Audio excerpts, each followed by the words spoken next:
Good morning, ladies and gentlemen. Welcome in here. Pamela Smart trial. Back at it. I think we still got, what was his name? Pete Randall, I think his name was. On the stand. Teen co-conspirator. Come hang out. Hit the like. Give it a share. All the good stuff. Let's go.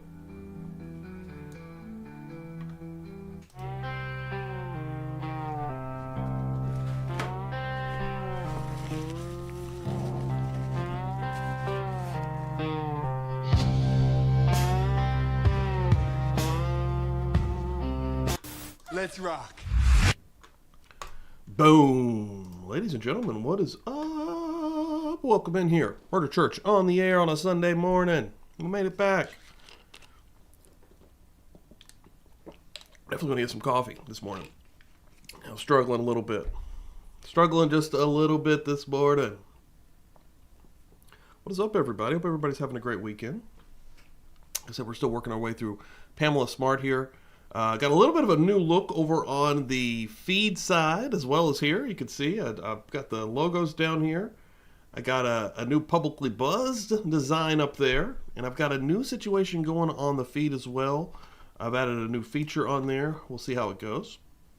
Because a lot of times I'm on here, I'm watching this trial, and I'm also, every once in a while I'll start scrolling, seeing what else is going on X or something else on the internet. And I'm going to put that feed on the stream as well. See how it goes.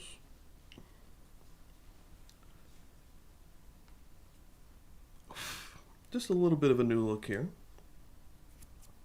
Glasses need clean though. Yeah, we're working on a brand new will. Still in motion. I believe we've got a couple of names on there from last week. So if anybody would like to donate, you know how to do all the goodies. One way to do it is become a member here, which gets you inside of the book club that we do every Tuesday. And then that'll be the perfect time to get inside of the book club because we're about to read either our last chapter or one of our last chapters, and we're going to be starting a brand new book within the next 2 weeks or so. So you're going to want to get in there if you can. But yeah, 3 names on the new will. Again, I'll be checking Cash App, Venmo, all the things. If you want to donate here on YouTube, that would be awesome as well. And I will shout you out. But again, the book club is the biggest bang for your buck, I would say. Let's see who's in here right quick. Let me get the chat up so I can see it. 1 second. Who do we have this morning in here? Weird. Looks like my pin message is at the bottom. Why would it be at the bottom? How stupid. What the fuck? Yeah, that should be at the top, not the bottom. What the fuck? Hold on. What the hell? Did they reverse that to where now your pin messages are at the bottom? They're always messing with stuff, dude. Like, they can't just leave stuff alone. It's so fucking annoying. Like, everything. And it's like all companies do it at the same time. They're like, oh, we need to revamp this, clearly. No, you don't need to do anything. Stop. Jesus, fuck. All right. That'll take a minute to get used to. Semi Sharp, good morning. Sharon, good morning. Pokemon, good morning. I need to make some new stickers. That's right.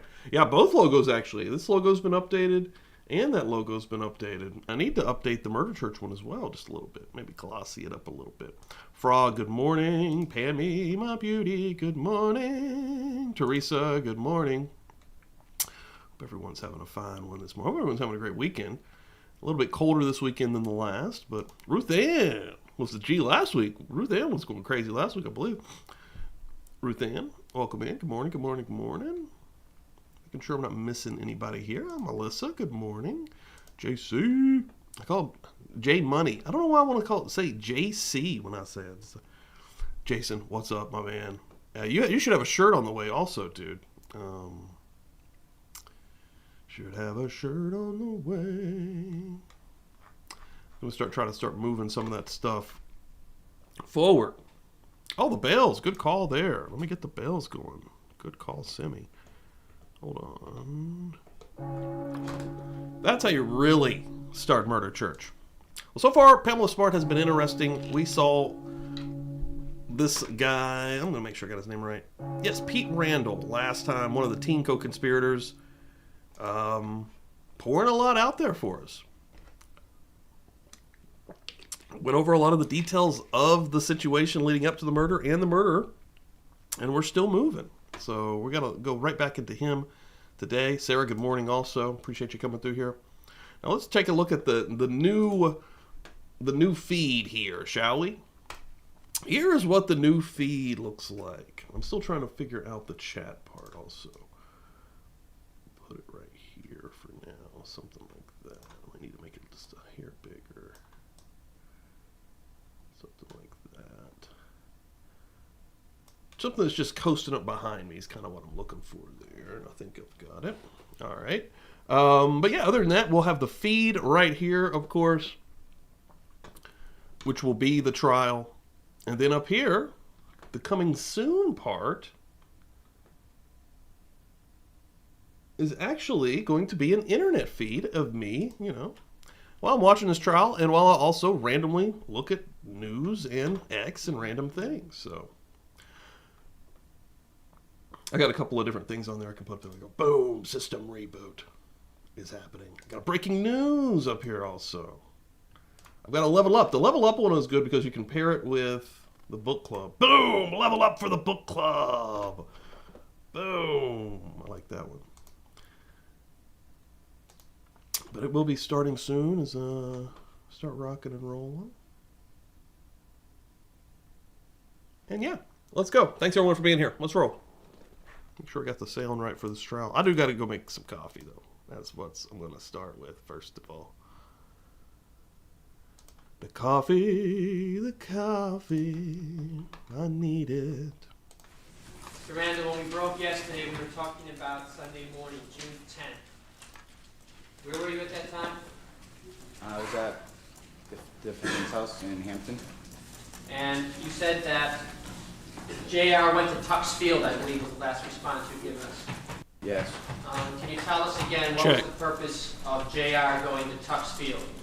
Check. We called Raymond Fowler from the defendant's house and told him to meet JR at Tux Field. We had to talk to him. How far was Tux Field from the defendant's condominium? By the roads, probably a mile, if I was to guess. Who went to Tux Field? Just JR. And who stayed back in the condominium? Myself, Pam, and Bill Flynn. Now, was there a time when JR came back to the condominium? Yeah, he came back in about 20 minutes and said that Ramey hadn't showed up. So what happened at that time? So we called him again, and he was still in Maine. And we told him, look, come down here, we have to talk to you. We have to get a story straight in case we get questioned. So he said, yeah, I'll be down there. So we sent JR back out to Tux Field to wait for him again. And JR waited there for a little while longer, and then he came back in and said he didn't show up again. So why didn't you just tell Raymond to come to the defendant's condominium? Because he didn't know where it was and explaining the directions would have been. All right, I'm going to make some coffee. Where Tux Field was. Now, besides calling Raymond Fowler, were there I'll be right back. any other phone calls made? I'm listening. I'll be on my phone and chat. Earlier we had called Ralph Welch at his girlfriend's house, and later on Vance called his own house. Okay, so that's just to be clear, Vance, you mean JR? Yes. And JR called his parents' house? Yes. Now, what happened next? Well, during the conversation with his parents, his mother told him to come home. She had to talk to him, and he told her, I'm not coming home right now, because he didn't want to go home and have the cops be there. So she told him just to come home, so he said he would. And Pam gave myself, Bill, and JR a ride back into Seabrook. We dropped JR off in front of his house at the top of the road in Collins Street, and then she drove us up to the store at the top of Collins Street. Now, give the jury some idea what you mean by dropping JR off at the top of this road. How's the layout of JR's house with the road and the driveway to Collins Street? Collins Street goes parallel to 286, and JR's house is set back off of Collins Street with a semi-long driveway. Okay, do you have any idea how many feet, how many yards it is to get from the top of the road to JR's house? If I was to guess, I'd say maybe 30 yards, 40 yards. Now, after JR gets dropped off at the top of the driveway, where exactly do you go? There's a store along 286, just before the Salisbury border, that Pam, myself, and Bill went to. And when we pulled in the driveway, Pam told us she'd seen Cecilia's parents, Cecilia Pierce's parents. So she was gonna leave. I didn't know what Cecilia's parents looked like. I'd never seen them. So she just left. Bill told her to come back and go for a ride and then come back and pick us up later. Now, when she said Cecilia, was that Cecilia Pierce? Yes. Did you see Cecilia at that time? No, she said she weren't there, just Cecilia's parents were there. So what did you then do?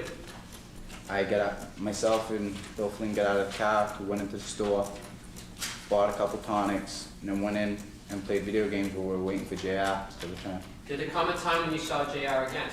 He came back up a little while later. How far a walk is it from JR's house to where the store is? Maybe a quarter of a mile.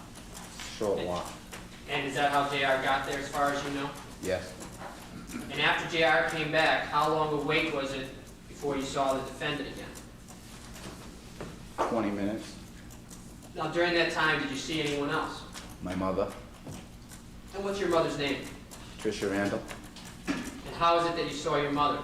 she was driving by down 286. And how did you happen to see her? I saw her car and I flagged her down. And what happened then? She pulled over. I told her pretty much what had happened and that we were gonna run and that I needed some money. Did she give you any money at that time? Yes, she did. How much did she give you? $100. Then what happened? She left. We waited around a little bit longer, and then the defendant returned. And after the defendant returned, what happened next? We all got in our car, and we were on our way back to Hampton when she said that we couldn't all pull into the condo complex because she didn't want to, we couldn't all be seen together anymore. So she dropped us off at the lights that are in front of her condo. Like the lights are there, and then you go down the road and take a left into the condo complex. So we dropped off there. We went around. Myself and JR got the road bike that was in a garage out, and we left Bill there. Now, when the defendant said you had to get out of the car because you all couldn't be seen together anymore, did all of you get out of the car? All except for her, yes. So Bill got out too. Yes. Now, how far a walk is it from the lights to the condominium? Short distance.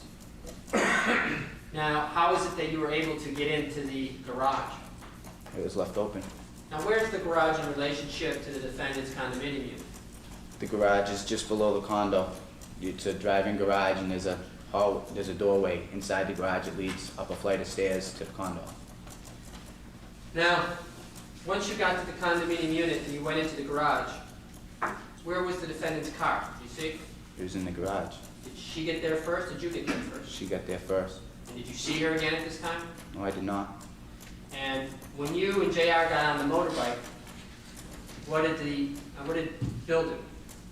He went around the back. He said he wanted to talk to Pam again, and that was the last I seen him until later on. We picked him up at Hampton.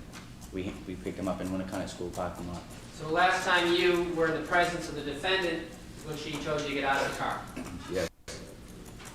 After you got on the motorbike, where did you go? First, we went to JR's house. We were gonna get his father's gun and dispose of it. But when we got to his house, we were told that his parents had already left to go to the police. And who told you that? JR's uncle. And once you got that information, what did you then do? We had left JR's house, well, JR's driveway, and went to my house. Can you give us an idea about what time it was now? No, Was it late afternoon, at night, early morning? Was it... afternoon, somewhere in that time. Now, after you found out JR's parents had gone to the police, what did you do then? We went down to my house. On the way down, I saw my mother parked in a store parking lot again. So I pulled into the parking lot while JR was driving. He pulled into the parking lot, and I told her we were gonna, I had to talk to her again, meet us at the house. Did there come a time when you met her at the house? Yes. What happened at the house?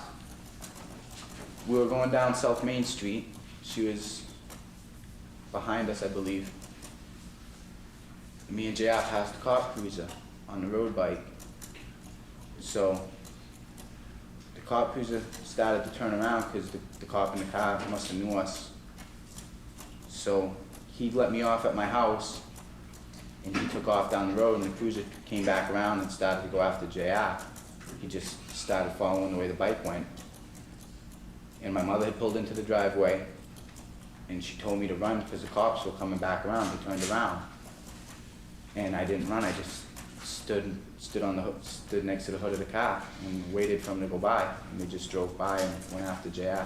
When they went after JR, were the lights flashing, or do you know? I don't recall. I can't remember if the lights were flashing, but they were chasing the bike.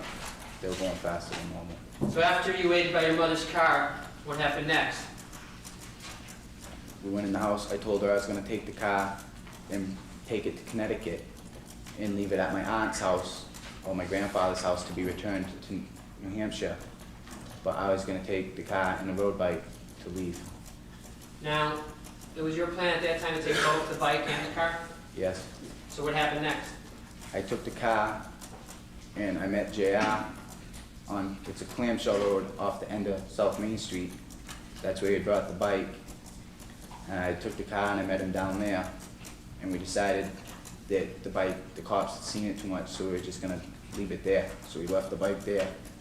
And both of us went back to Hampton in my mother's car Now, why were you going back to Hampton? to pick up Bill Flynn. Now, had you arranged a specific location where you would pick up Bill Flynn? Yes, in the kind of high school parking lot.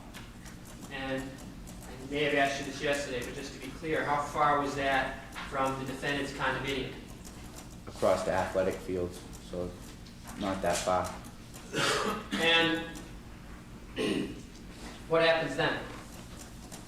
We stopped at the Hampton gas station, got gas, and proceeded to go to Connecticut.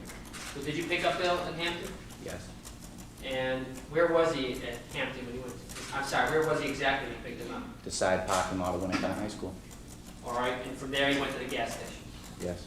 Now, where in Connecticut did you go? North Groversdale, Connecticut, Now, why did you go to North Groversdale, Connecticut? because I have relatives that live there. Who lives there? My grandparents and two of my aunts. And about how long did it take you to get there?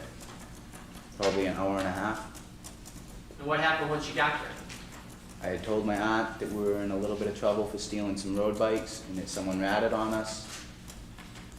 And that we were going to just stay here. We were going to stay in Connecticut for a little while and let the heat blow off. But doing it, and then we were going to go back to Seabrook. And then what happened? Myself, JR, and Bill went to a couple phone booths. Collect calls back to my house, JR's house, and Bill's house to talk to our parents, just to tell them we were okay. And then we went to Putnam, Connecticut, to a shopping plaza to get something to eat. Now, were you part of any of the conversations of JR and his parents or Bill and his parents? No. Did you reach your parents? Yes. And what happened after that? Like I said, we went to Putnam and got a piece of pizza. We got a pizza. And from there, while we were eating, my grandparents and one of my aunts came into the pizza place. Well, my aunt came into the pizza place and said my grandfather would like to speak to me. So I left the pizza place and went to talk to my grandfather. My grandfather told me my father had called him and told him that if I didn't have the car home, he was going to call the Connecticut State Troopers and report that I had stole the car. Now, what was your plan while you were in Connecticut? Where were you going to go? Were you going to stay there? Were you going to go somewhere else? No. No what? We were going to get other road bikes while we were in Connecticut and just leave. We hadn't decided where we were going yet, but we decided we were going to leave. So you're going to steal other road bikes? Is that what you mean? Yeah. Now, after your grandfather gave you this information about what your father's intentions were, what happened next? I called my father and I had an argument with him about bringing the car back. And he told me straight out that if I didn't bring it back, and if I didn't have the car back by 9:30 that night, he would call the state police and report it stolen and have me arrested in Connecticut. So what happened after that? Myself and JR Bill returned the car to Seabrook. About what time, if you recall, was it that you got back to Seabrook? Maybe a little before 9 o'clock. What happened when you got back to Seabrook? JR, Bill were dropped off, and I drove the car back to my house. Now, the next day, what did you do? I went to school. Did you discuss at all what your plan would be with JR and Bill? Just said that we're gonna go to school. That's it. And when you went to school the next day, was Bill and JR there? No, they were not. So what happened at school the next day? Anything? I had an argument with Ralph Welch's girlfriend, and I had talked to my own girlfriend and JR's girlfriend. And I had also talked to Frank Daly. And me and Frank were sitting in the caf, and we watched JR's girlfriend, my girlfriend, and Ralph Welch's girlfriend go into the office Now, where is the cafeteria in relationship to the office? across from it, When you say the office, what do you mean? where the principal's office and everything else is, Is that in the back part or the front part of the school? very front. Now, who is Frank Daly? A friend of myself and Bill and JR's. Now, to your knowledge, does Frank Daly know what happened on May 1st? Yes, So what happens after he tells you that your girlfriend, Ralph Welch's girlfriend, and who else? Miss JR's girlfriend. What did they do? They went into the office, and Frank told me that there were dairy cops in the office. Now, what are the names of these girls? Michelle Nichols, Melissa Fields, and Michelle Goff. Okay, I'm going to ask you to make sure you talk into the microphone, okay? Yes. After you were told that there were dairy police there, what happened next? I called my mother and told her to dismiss me from school and come pick me up. Did she? Yes. And where did you go then? I went back to JR's house, where JR's mom let him come out with my mother and myself. We went riding around Why'd you go riding around? because I needed practice driving because I was going to be getting my license that day. What do you mean by getting your license that day? I was to go up and take the tests for my license. You had a test scheduled for Monday? Yes. Did you go to take your test? Yes, I did. And what happened after you took your test? I went back to JR's house. Who was at JR's house at this time? My mother, his father, myself, Bill Flynn, and JR. What was going on between JR's mother and father and your mother? They were crying. And was Bill's mother there? I'm not sure. Do you know what Bill's mother's name is? Elaine Flynn. Now, how long were you at JR's house? The rest of the day. Did there ever come a time when you left JR's house? Later on that night, we decided that we couldn't stand sitting in the house, so we asked our parents, could we go to the movies? Why couldn't you stand sitting in the house? Just because we knew that we knew what was going to happen, and we just were sitting there too long, and it kind of gets to you. What did you think was going to happen? That we would be arrested. So where did you then go? To the Salisbury movie theater, And what did you do there? watched the movie. What happened after that? Our parents came in between movies, and told us that they wanted to arrest us now. Your parents wanted to arrest you? The police wanted to arrest us, but they had decided they'd let my mother and JR's mother come pick us up. So who actually came to the movie theater, do you recall? My mother and JR's mother. And what happened then? We were brought to Seabrook Police Station. And who drove you to Seabrook Police Station? Diane Laddie, JR's mom. Was your mother in the car as well? Yes.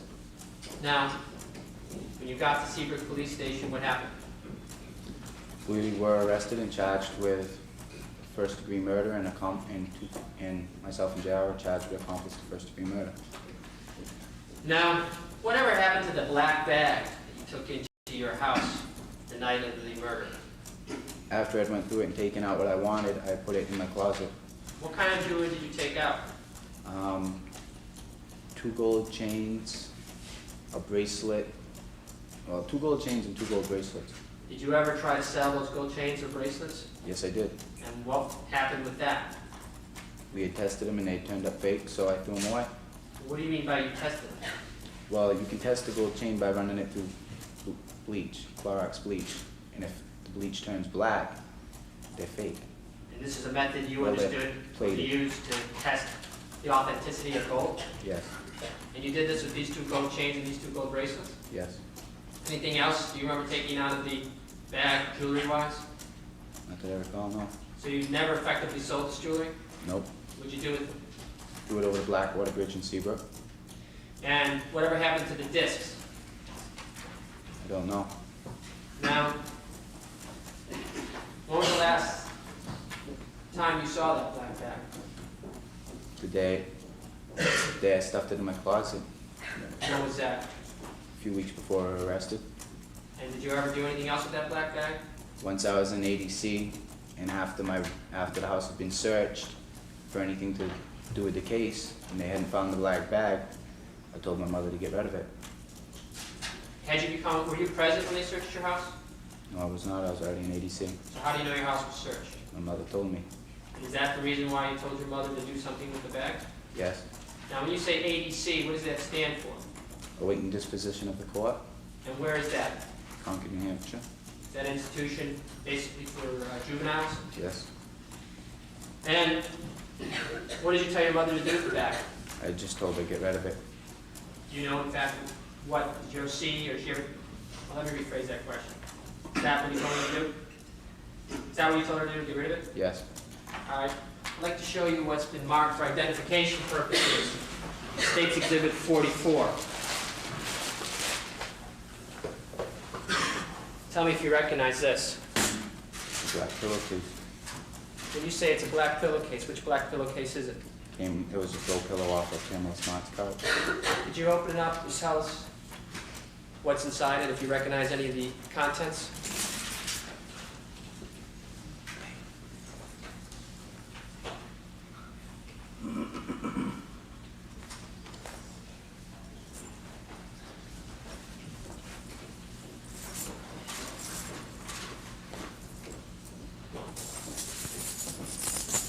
Assorted earrings and jewelry. Do you recognize that jewelry? Yes. Where do you recognize it from? It came from Pamela Smart's jewelry box. Is this the black bag you told your mother to get rid of? Yes, it is. And is this the black bag you had stuffed in your closet? Yes, it is. And can you tell us how this tear occurred to this black bag? I cut it with a butcher knife. And that's the same knife I had showed you yesterday? Yes, it is. Yeah, I'd like to move this in as a full exhibit at State's number 44. That's without objection. Mark.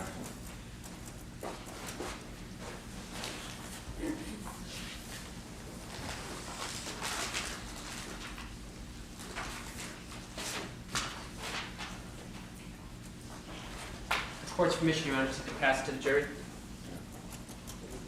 a look at it, pass it amongst you.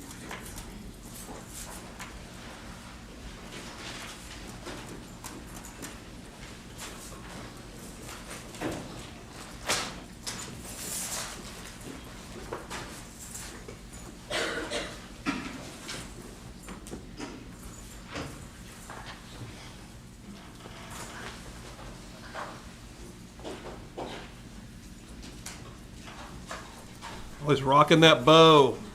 She's just a good girl. She's just a small town woman. Trying to make ends meet. Leave this lady alone. Good Lord.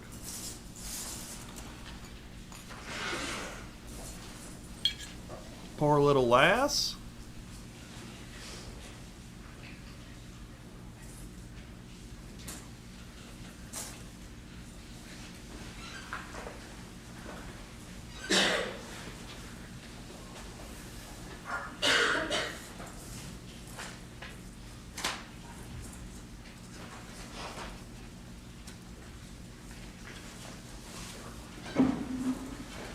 You can proceed. Your Honor, I have no further questions. Mary had a little lamb, little lamb, little lamb. Mary corrupted a little lamb and tried to fuck it.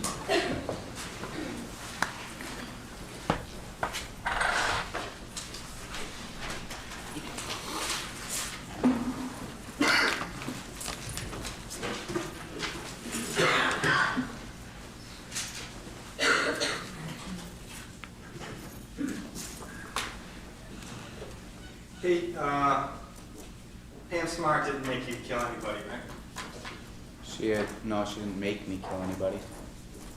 In fact, he went over to 480 Misty Morning Drive to kill Greg Smart for your friend Bill, right? Yes. And that was your motivation to kill Greg Smart, right? Yes, it was. Pam really had nothing to do with that, correct? Correct. Fact of the matter is that this information that you're spewing has to do with... I'll get it.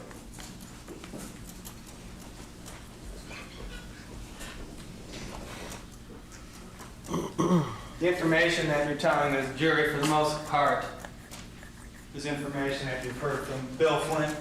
Yes. It's what Bill said. Yes.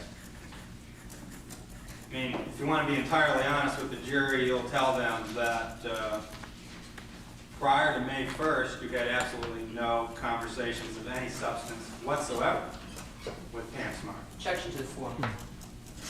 Thank you. Yes. Fact of the matter is that on over 20 occasions, you and Flynn and Laramie and Fowler and Daly sat around brainstorming ways of killing Greg Smart. I had never been with Daly, but yes, that's true. Now, Pam wasn't there, right? Correct. In fact, you sat around brainstorming black clothes, right? Yes. You sat around brainstorming sneakers, right? Correct. You sat around brainstorming the pros and cons of slitting a man's throat rather than firing a .38 caliber projectile through his head. Yes. You sat around and debated whether you should run a drive-by shooting. Correct. I mean, this was just a conversation that you had where primarily? Jazz house primarily. And this was serious conversation, wasn't it? Yes. You sat around, you were worried, and brought up suggestions with regard to fingerprints, right? Yes. Who was the most paranoid about that? I have to say we were all pretty nervous about fingerprints. Pretty nervous about that. What'd you finally decide to do? Tape our fingers with scotch tape and wear latex gloves over them. And when did you finally decide that? I believe we didn't decide on putting the scotch tape over our fingers until May 1st. So that would have been you, Laramie, Flynn planning that, right? Basically me and Flynn, I guess. You and Flynn.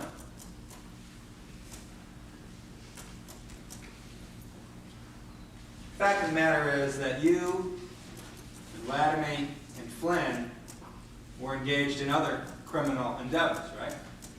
Yes. Oh shit! Jay Money coming through with a $5 cash app. Just saw that, Jay. Thanks, man. Jason, appreciate that. Fuck yeah! Like I said, you got a shirt. You should be having a shirt on the way. Hopefully getting to you here soon. Let's get you on here for a possibility of another win. And dude, you've got. I hope you play the lottery because you do well with the wheels, sir. But thank you very much. I'm a bad man. Hell yeah. You used to hang out and steal stuff together, right? Yes. Pam Smart had nothing to do with that, did she? No. I mean, she didn't make anybody steal anything, did she? No. I mean, the fact of the matter is that you, Laramie, and Flynn used to go out purchasing dope together, right? Yes. I mean, was that Pam Smart's idea too? No. Is there anything, before I really get into this cross-examination, that you'd like to blame on her other than what you've already said? No. So it is going to be your testimony that the first time you ever spoke with Pam Smart would have been May 1, 1990, right? About her husband, yes. Well, prior to that, you never even had any conversations we're talking about, did you? Not really. Hi, how are you? Pretty much, yeah. Hi, how are you to a person you didn't even like, Correct. didn't care for at all, Correct. didn't care for before May 1, right? Correct. Didn't care for on May 1, Correct. and didn't care for after. Correct. A person you certainly wouldn't want to protect in any way, shape, or form, right? True. I mean, you know, on a scale of 1 to 10, let's put Flynn at a scale of 1 to 10. 10 being best friend and 1 being enemy. Where's Flynn? 10, Where's Pam? probably a 4, 4. Where's Latimer? 10, Now, you already killed for Bill, right? yeah, And you've already attempted to cover for Bill in the past, right? yes, I mean, let's face it, I mean, you beat up Ralph, right? that had nothing to do with the murder. That had nothing to do with the murder. It was something else he had said. Well, explain that to the jury because that's a special day, isn't it? I believe it was the 9th, Sunday, or the 10th. Ralph had said things that I didn't like. I mean, he had said things that about me being mean and maybe hurting a little kid that I really cared for. So you didn't like that, so you beat Ralph up. I didn't beat Ralph up, he attacked me. He attacked you and you strangled him and smashed his head against the rock? I just protected myself, Okay, so that was just self-defense? yes. So if Ralph says something different, he must be mistaken, right? I'd suggest he thinks about it, Because you're the one that's telling the truth here, right? yes. Ralph wouldn't be telling the truth. Objection, Your Honor. Well, I don't think this witness is qualified as the truth brought to the jury's given that province. I think the case. I'll withdraw it. All right. The fact of the matter is that the day before this fight with Ralph, you discussed your involvement in the killing of Greg Smart. Yes, I did. You talked about JR, right? Yes, You talked about yourself. yes, I did. You talked about Flynn. Yes. You talked about anybody else? I had mentioned insurance money, which involved Pam, and that Pam knew her husband wanted to be killed. And that information, of course, came from Bill. Correct. Yeah. Again, you talked about you, right? JR Yes, and Flynn. yes.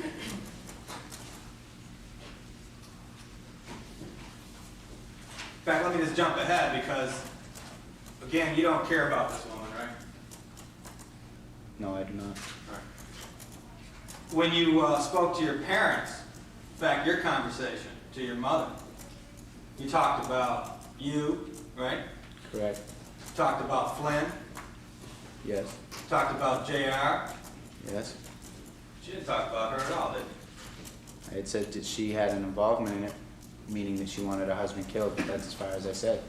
And when did you say that, just so I can be clear on that? I believe I had told her that myself and Bill had killed the man because Bill was having an affair with that man's wife, What's up, Ember? and that the woman wanted Welcome in. her husband dead because she didn't want to live with him anymore. She was unhappy, but she didn't want to get a divorce because she'd be poor and won't have anything. And that's information from Bill. Correct. This is the same information from Bill Flynn. Let me go through a few of these. That, let's see, Greg beat Pam, that was information too, okay? Correct. That Greg had seen, or I'm sorry, that Flynn had seen bruises on Pam, right? He had never told me I that. never told you that? No, he did not. Sure of that? Positive. Then there was talk about money too, right? Yes, it was. Of course, all that information comes from Bill, right? Correct. That doesn't come from Pam. Correct. So, just to get this in a nutshell, on May 1, 1990, all right, you remember May 1? Yes. May 1, 1990, you claim that that's the first time you had any discussion whatsoever with Pam Smart about a killing. Correct. Prior to that, all the planning, all the setup, everything was done with somebody else. Correct. And in fact, when you get to 4E Misty Morning Drive, you're still planning and setting up with Flynn. Yes. I mean, Pam's not there, right? No, she's not. She doesn't send you a little instruction pamphlet, right? No, she does not. Vladimir and Fowler are out there. They're in the car, yes. And Fowler's job is what? Keep JR company, I guess. Keep him company. Now, you said yesterday, and I want to pursue this a little bit. You said yesterday that you had a little bit of a problem getting Greg down to the floor in the foyer. There was a little struggle, yes. And it took, what, 3 minutes? Possibly, yes. And you said you kind of pushed him around a little bit. Is that what you were saying? I had hit his head against the back of the wall once, and that's the only time I'd hit him. And what were you telling him at the time? To be quiet. Tell him to shut up, right? Right. You were forcing him to his knees? Told him to get on his knees. Right. And then when he was on his knees, what were you telling him? To be quiet. Well, what was the conversation? Tell the jury what the conversation was. He was screaming, and I told him to be quiet, and then I had asked him for the chain, and I had asked for the ring. That's when he told me about the ring. He had asked me about his dog. Before that, I told him his dog would be okay. And after he said that about the ring, that was the last I talked to him. Can you tell me which one of you, was it you or was it Flynn, that pried a ring off of his finger? None of us touched the ring on his finger. None of you touched the ring on his finger. No, we did not. You're positive of that? I'm absolutely positive. Okay, and you're telling the jury that the confrontation happens the way that you told them yesterday, right? Yes. Okay. So there shouldn't be a ring on the floor over before you missed your morning? Right. I don't know if there would be or not. If I could just have a moment.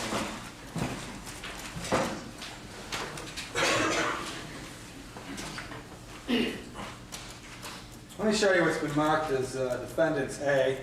Why don't you tell the jury what you see in that photograph? I see a picture of keys, a wallet, and a ring. Keys, wallet, and a ring? Yes.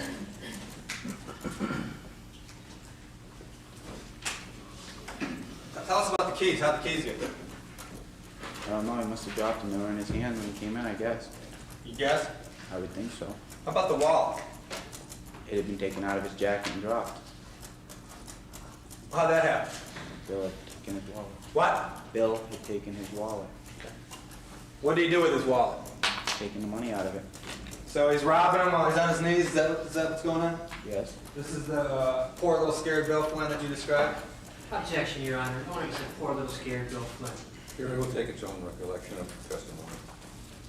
He was scared and nervous, yes, but he had done that, yes. Yeah, he's ripping money off of the guy while he's on his knees, right? Yes. Okay. What's he saying to him? Didn't say anything to him. He didn't say anything to him? Not that I remember. For some reason, Flynn hated Greg Smart, right? I guess, yes. I mean, he was obsessed about Pam, right? Yes. I mean, he talked about Pam all the time, right? Yes. He talked about how he wanted to be with Pam all his life, right? I had never hear him talk about being with her all his life, no. But he wanted to be with Pam. Yes. He didn't want Greg to be with Pam. Correct. He hated Greg because Greg mistreated him. Correct.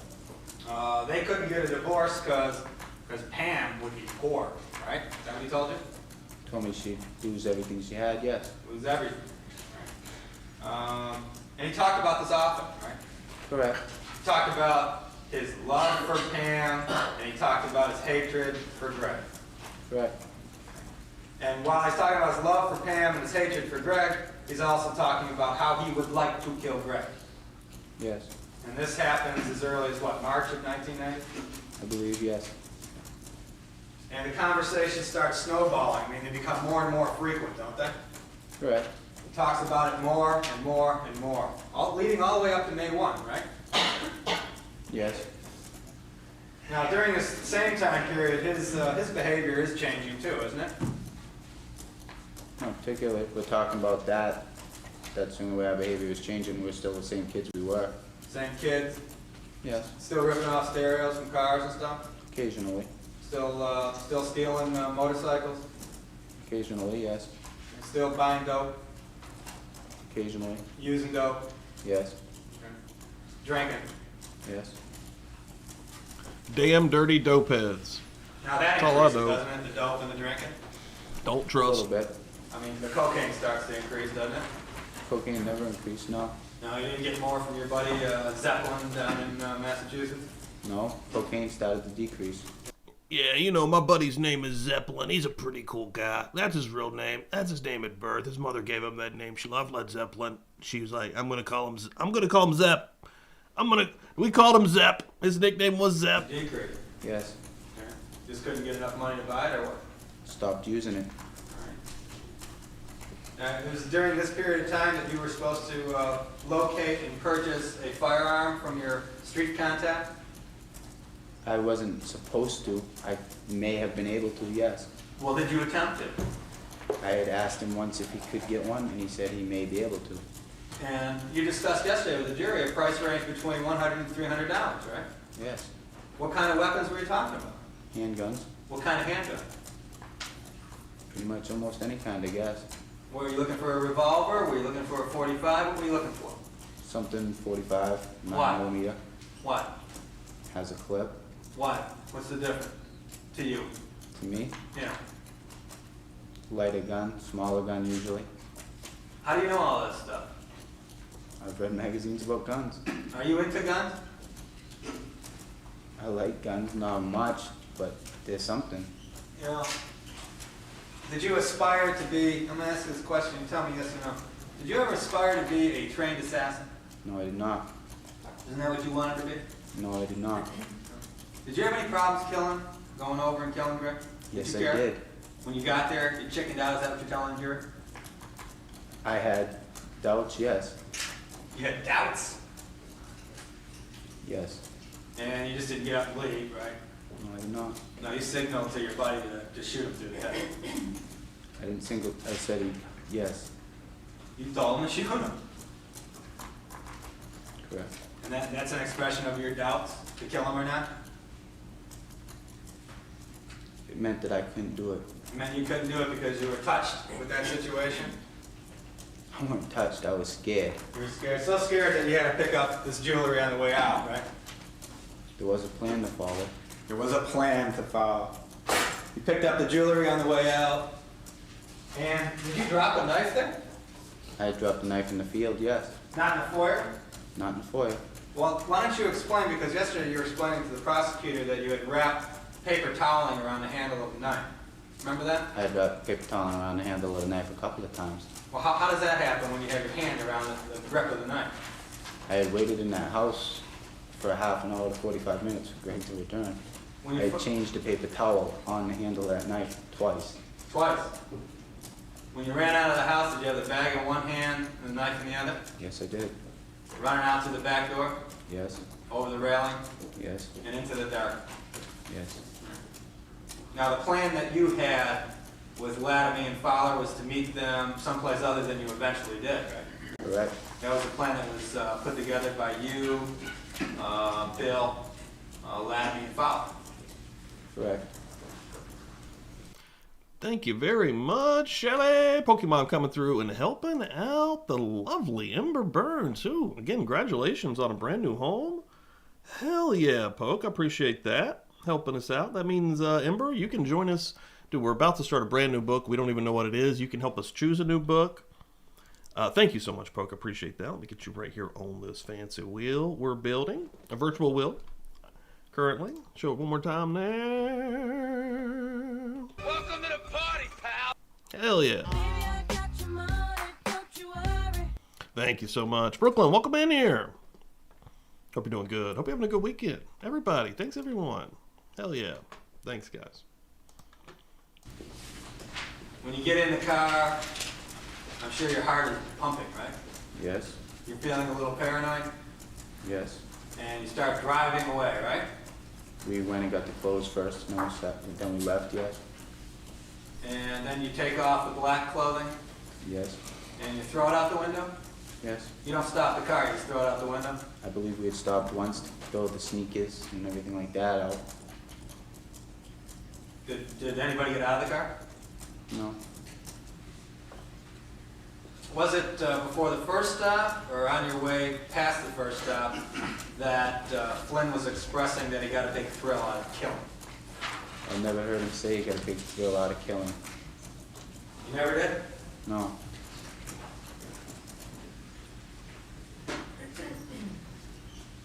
Do you recall speaking with the detective Jerry Police Department by the name of Pelletier? Yes, I do. Remember him taking a statement from you? I believe he took it the same time I had made the videotape, yeah. And was the Attorney General's office there too? Yes, they were. For the Attorney General, it's page 855. Recall telling these individuals during your interview that, in fact, in part, Randall stated he and Flynn were nervous in the car on the ride home and, quote, on the edge. Remember that? Yes. Remember saying Flynn reportedly said things such as, "I can't believe I killed this guy," and said something about power, the thrill of what he did, about what a charge he got out of it. Remember I that? recall him saying something about power, yes. That's all. Not the thrill, Well, just the power, huh? all I heard was half part of the sentence. All I heard was power. The power. Not Of killing. power, I heard power. Power of killing someone? I didn't hear the power of killing someone, I heard the power. So why'd you tell Detective Pelletier? I described what I thought he meant by the power. Well, was that the thrill of what he did? I don't know, you'd have to ask Bill that. Now, again, you had described him yesterday as being scared in the car. Yes, He's talking about the power of killing someone? we were all scared. You're all scared. You're all so scared that you go back to Seabrook, right? Yes, You back to Seabrook, you drop a few folks off, and then you go over to the beach, you take a walk over to Hampton Beach. yes. I mean, you go through the booty there. You went through that bag before you went to the Hampton. That's how the stars align right there. Ember was trying to pick something up, couldn't get it to go through. Pokemon felt it through time and space. The energy, the vibes was hitting her. And she's like, you know what? I feel like Ember needs this. Boom. Beach, right? Yes, Pulled out a couple of gold chains. yes. And why don't you tell the jury everything you did instead of just selectively? You went to Hampton Beach to trade gold chains that you just stole before your Misty morning drive after killing a guy to get some cocaine, right? Yes, Okay. Now, you didn't say that yesterday, remember? correct. I mean, the reason I'm asking these things is because it's important that you be entirely truthful, isn't it? Correct. I mean, if you're not entirely truthful, your plea bargain can get blown. You know that, right? Yes, Okay. So we're going to go through these carefully so you're entirely truthful, right? correct. All right. So again, when you say things like Flynn was just scared, we shouldn't leave out things that he was talking about power, right? Judge, I object to the form of the question. Cross-examination. Thank you. Objections overruled. Correct. When we say we're going to Hampton Beach, we're just not going there for a stroll, right? Correct. We're going there to blow some coke up your nose, right? We had first started off by leaving the walk. And we went there with the chain, yes. And that's an example for the jury of how scared you were, right? I wanted to get my mind off of what had happened, yes.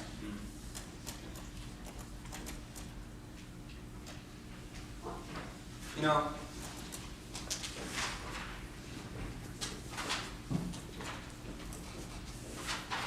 you said yesterday that part of your plan would not have been to use Pam's CRX, right? Correct. And the reason you wouldn't use the CRX is that it's got a vanity plate. And the fact that it's Pamela Smart's car. Right, it would be absolutely stupid to do that, right? Yes. So that car, during the course of your planning, when was this planning taking place? Through April. Through April, from the beginning to the end?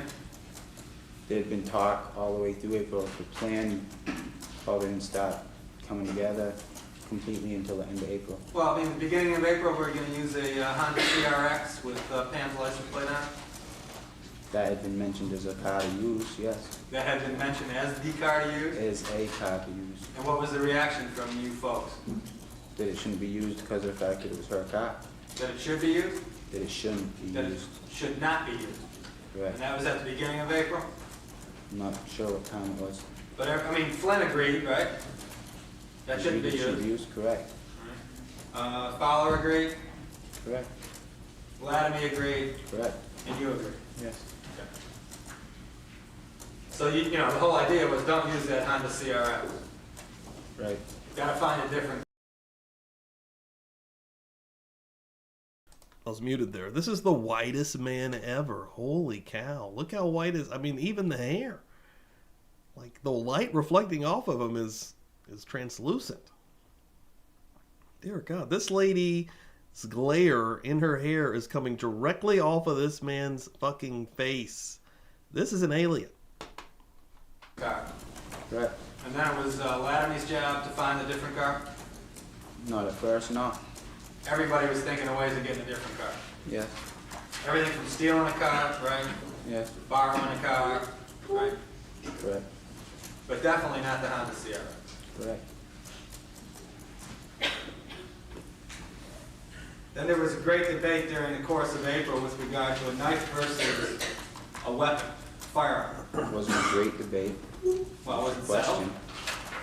Excuse me, what did you say? Was it settled by May 1, what was supposed to happen? The 1st of May, yes. Was it settled by the end of April, what was supposed to happen? The last couple days towards the end of April, I imagine. Okay. A firearm was never to be used, right? Only if it had to be as a last resort. Okay, we'll get into it.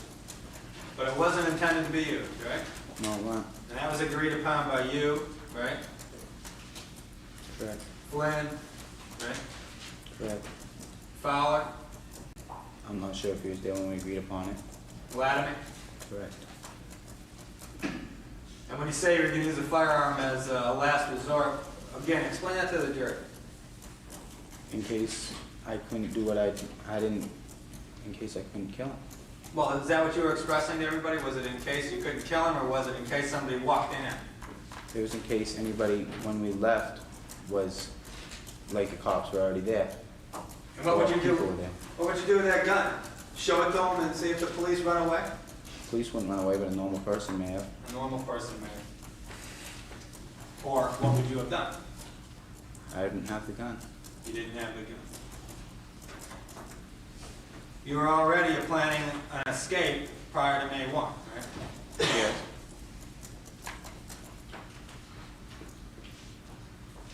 Yesterday, when you talk about interaction between Pam, Bill Flynn.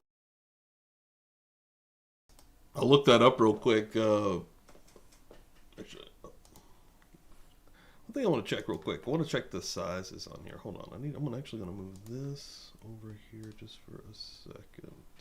I want to see how that size looks on the screen as I test that.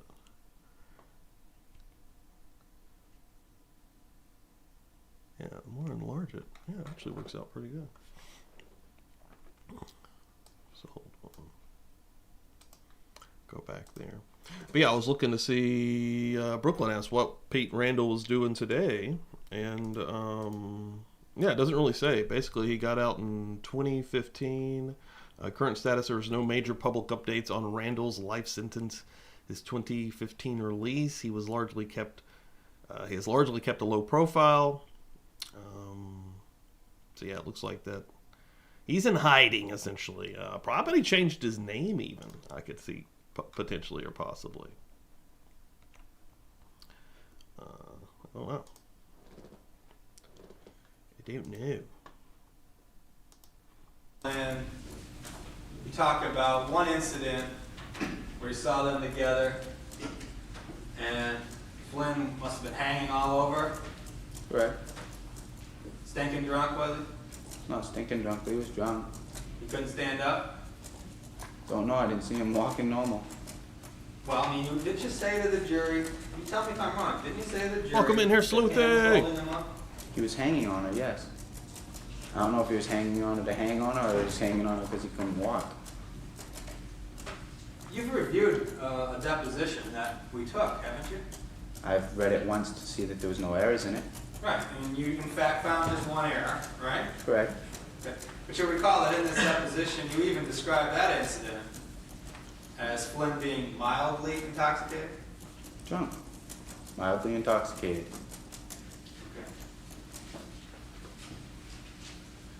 Okay. You also described that that incident was prior to May 1, 1990, to this deposition, right? Yes. Okay. It wasn't after May 1, 1990, was it? I don't believe it was, no. But you testified to that yesterday to this jury. I did not say that it was after.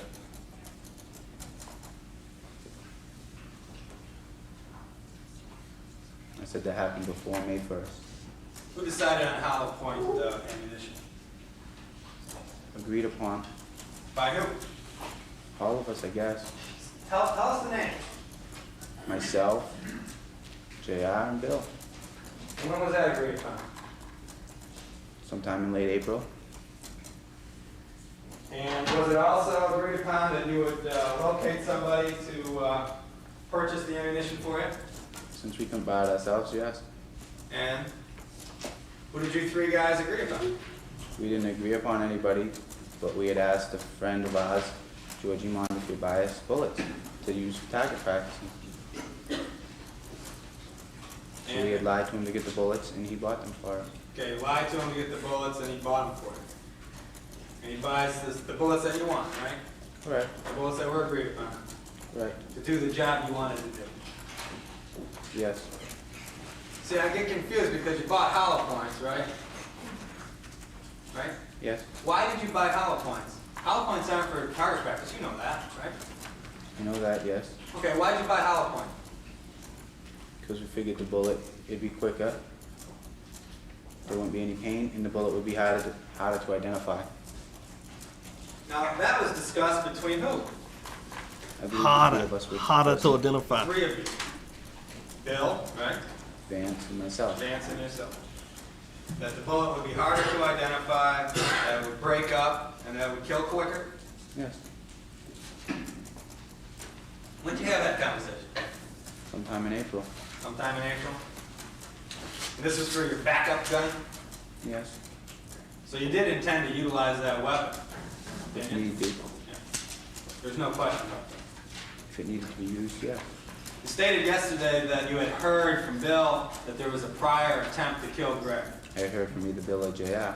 Well, tell us what you heard. We want to hear that. I just heard that there had been a prior attempt, and they didn't do it because they got lost, and when they came home, he was home already, so they scrubbed it. They went off. They left.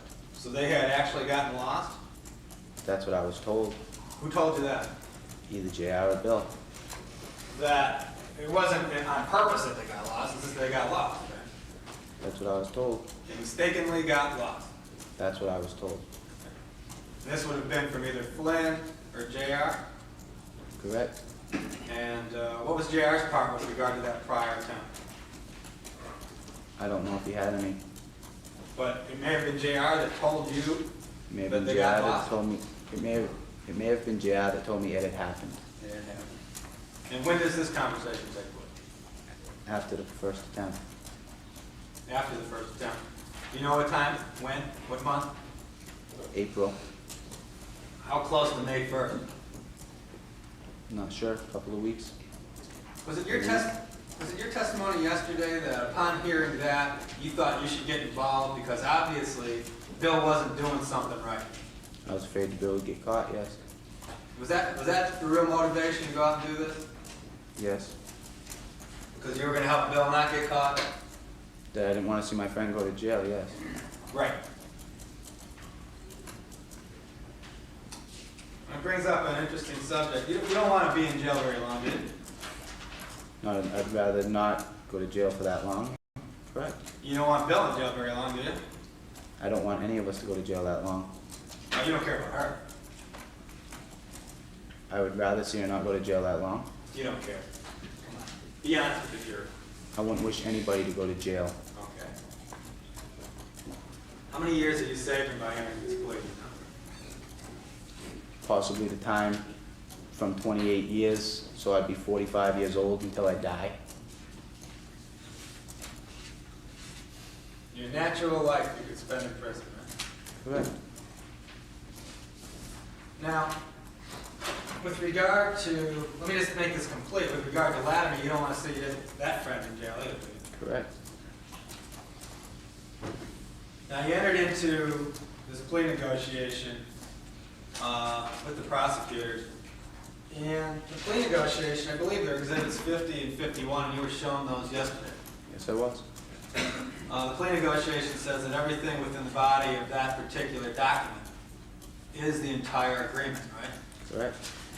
Can you tell me, do you recall anything in that document that says the state of New Hampshire is going to object to sentence reduction? They said they may object to sentence reductions when I go up for them. They may. That it was up to them. It was It's up to solely them. their discretion. It's solely up to these folks, right? Correct.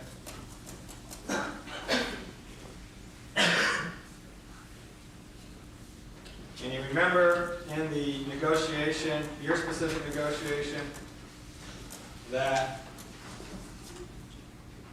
in paragraph 16, and I'll show it to you, which was signed on January 22nd, 1991, that the above terms set forth the full and exclusive terms of the cooperation agreement between Patrick Randall and the state.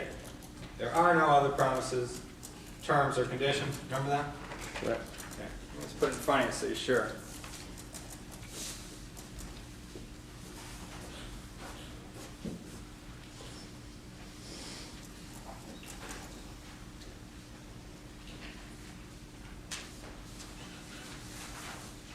Sure that, right? Yes. Did you have a discussion with the prosecution about that black bag, for instance, that was hidden over at your house? They had asked me about it. Well, what did they ask you about? Tell me what that was.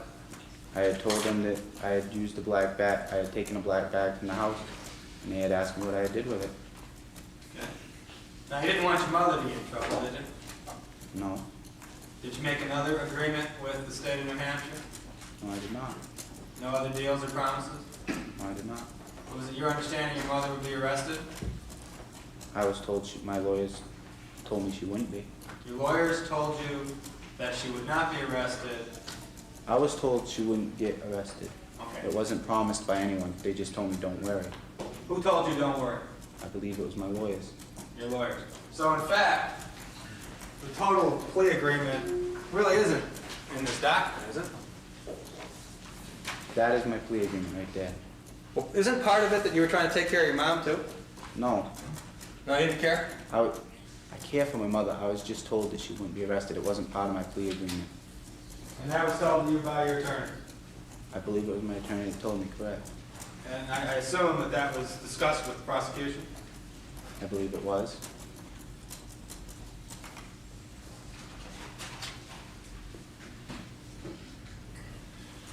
And it was only after you were assured that your mother wouldn't get in trouble that you gave them the specifics with regard to that bag, right? No, It was before that? I believe it was. You believe that or do you know? I'm almost positive. Did you call your mother? Yes, I believe I did. What did you tell her? I had told her that they'd be coming to look for the black bag. To get it, that it's okay? I told her that I had told them about the black bag. All right. And that she could get it? No, I had asked her what she had done with it. All right. Did you tell her it was all right to hand it over? No, I just told her they'd come looking for it. I didn't tell her to get rid of it or anything. I just told her. I had told her, once I knew they were going to look for it, I asked her what did she do with it. She told me what she did with it. Okay. And that she wouldn't get arrested? No, I told her that they'd be coming to get it. Did you tell her she was in trouble? I didn't tell her she was in trouble, no. You know,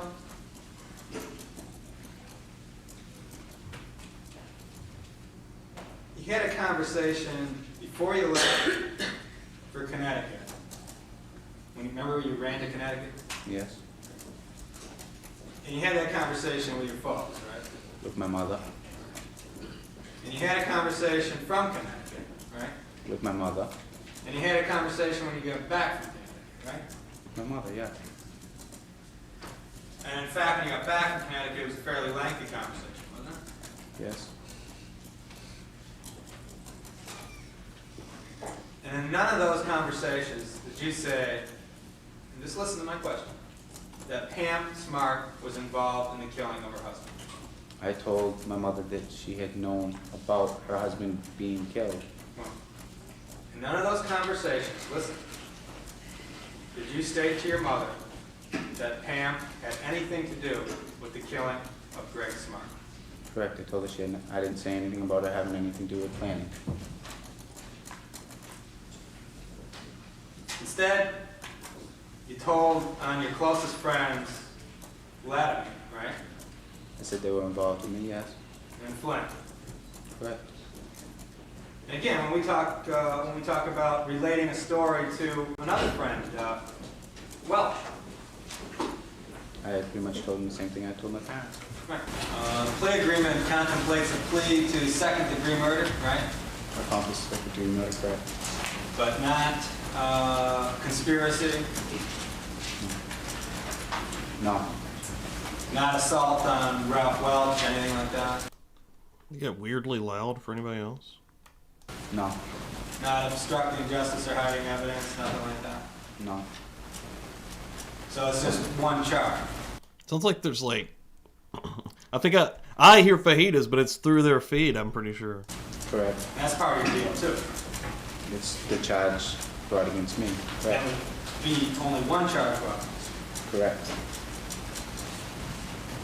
The fact of the matter is, you wouldn't even enter into that particular bargain until you knew that your two buddies would also be pleading guilty.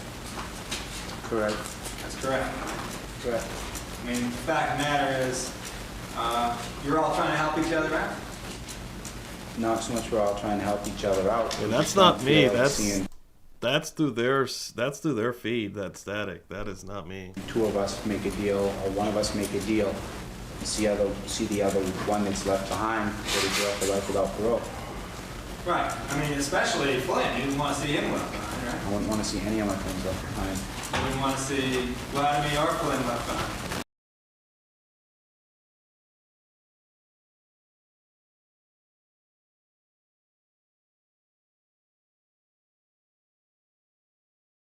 Correct.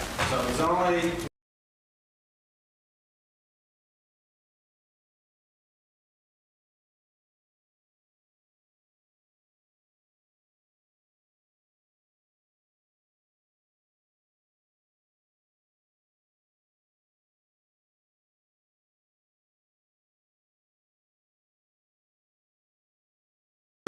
agreed to plead guilty that you entered the plea. Yes.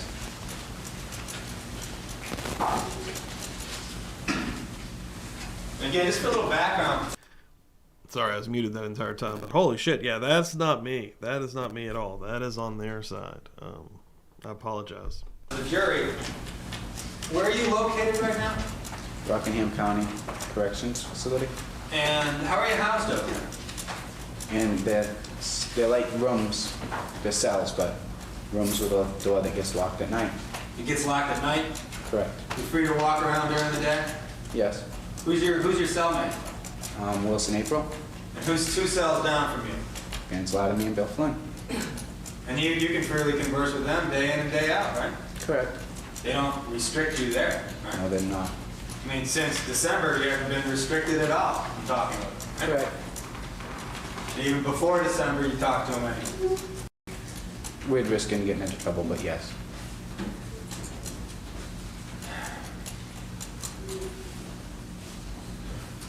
When you got to 4E Misty Morning Drive, Yes.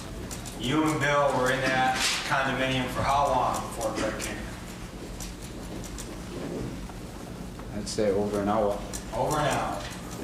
And you had the lights off, you told the jury? Yes. And even with the lights off, you were able to get around in there, Yes. even though it was dark. Yes. It was dark, right? Correct. And you were picking through things and looking for stereo equipment, right? The stereo was on the rack, and you could see it. You could 'Cause see. it was right next to the doors, and it was dark, but not pitch black. It was dark, but it wasn't pitch black. You were able to read the name, in fact, that you manufactured the stereo. I could have if I wanted to, yes. We did, didn't you? I had already known it. You had already known it? Yes. Is that because Bill told you? Correct. Now, Bill had been to that condo before, right? Yes. He told you that. Yes. He had been there as recently as just a few days before that. I don't know if it was just a few days before that, but I had known he'd been there before, yes. He had access to everything in that condo, right? The days you went up there? Yes. He had access to the first floor, right? Correct. Second floor, I believe, yes. basement. Yes. He would have known where the bulkhead was located, right? I would assume, yes. He would have known where bedrooms were located. I assume, yes. He would have known where stereo equipment was located. Yes. When you drove there that night, did you have a map? I don't believe so. No map. Did you have any problems getting there? We had got lost once. We missed an exit. You got there, no problem after that? No problem. And was it that evening that you became so attentive that you recalled the name Peabody Annex? No, it was not. And can you tell the jury when you began to know names of roads in Derry, New Hampshire? I had learned the name of that particular road while reading a police report. From a police report. Correct. So you've been able to go through a lot of information, right? I have looked over a few police reports, yes. A few police reports? Yes. How many police reports? I think 5. 5 police reports? Yes. Having to do with traveling out to 4E, Misty Morning Drive? I believe the name of the road was in one of them, yes. The name of the road was in one of them? Yes. And that's how you came up yesterday with the name Peabody Annex, right? Correct. I had learned the name through that, yes. Right. And that's another source of your information with regard to your testimony yesterday, right? The name of the road? Yeah? Yes. What else? Tell us more. What else did you learn from the police report? That's it. Just You the went name of through the road. 5? I had learned what people were going to say, people had said about me. Okay, what people have you learned we're talking about? I had read parts of Ralph Welch's police report. I had read parts of Raymond Fowler's, my ex-girlfriend's, and I believe I had read one other person. About what you had said. Well, what did they say about it? Just about Ralph had stated what I had said pretty much. Did he state that accurately, by the way? Some of it was, most of it was accurate, yes. Well, I mean, he stated also, didn't he, that you were talking about who you were going to kill next? I had never talked about killing another person. You never did? No, I had not. You didn't talk to Welch or talk to Latimer, was Welch present, about killing Fowler? No, I had not. Sure of that? I'm positive that is one of the parts where Ralph is wrong. That's where Ralph is wrong. Yes. Well, what else did you hear? Pretty much what he had said. I had read parts of Danny Blake's, that was the other persons I had read, Yeah. about what Ramey had said. Raymond Fowler had said? Yes. Okay. And I had read Raymond Fowler's about what he had said to police. And I had read my girlfriend's, which didn't have much in it. I just glanced at that, so I don't really recall what was in there. Okay, so those all would have been statements that you would have made to other people? I hadn't made a statement to my ex-girlfriend or Danny Blake. Raymond Fowler was there, and I had made a statement to Ralph Fowler.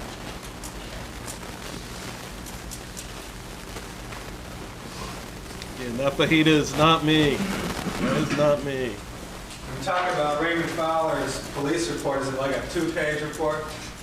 I don't believe so. No, in fact, isn't it a report that looks something like that? Yes, I believe it does. I mean, just for clarification, it's paginated as page 292 to 339. Does that you recall that? I don't recall that. Well, I mean, do you recall this police report?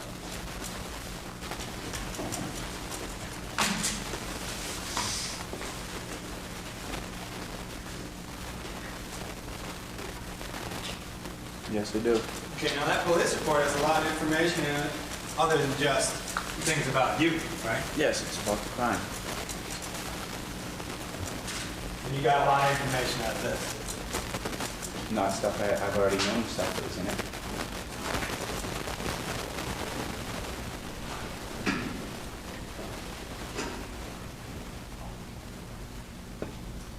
You see before you defendants A and defendants B, A being a photograph and B being the ring.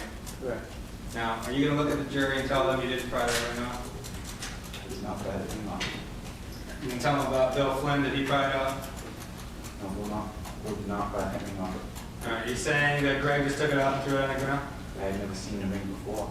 You had never seen the ring before. No, I did not. Is there any question in your mind that this is a ring that's in the photograph?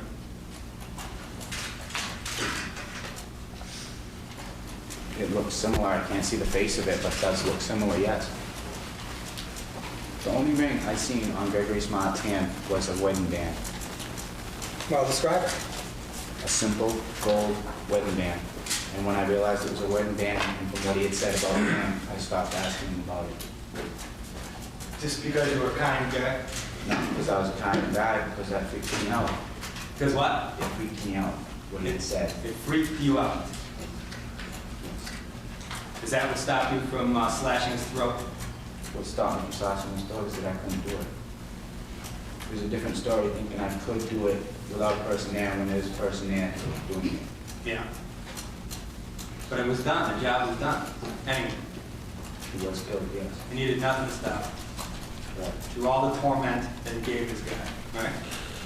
Correct. Grabbing his hair and slamming him up against the wall, down to his knees, right? Correct. And then grabbing your booty and running out the back. Correct. If I can have a moment, Mark.